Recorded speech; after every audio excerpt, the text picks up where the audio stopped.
Hi guys! Welcome back to my channel. Ayan, back to training na ang Team Creamline, sina Eliza, Gemma at iba pa.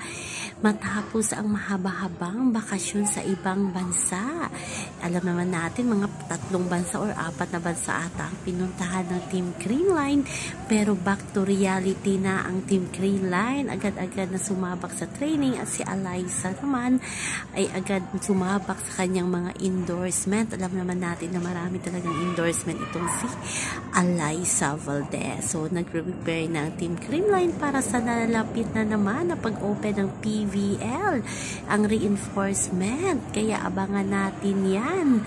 O, diba? Alam ko bakbaka na naman to ng bawat team. Alam natin na matitibay at malalakas ang mga kalaban ng Creamline. Kaya kaabang-abang naman ang next na pagbubukas ng PVL. So, yan lamang po guys ang ating update sa ngayon. Hanggang sa muli. Bye-bye.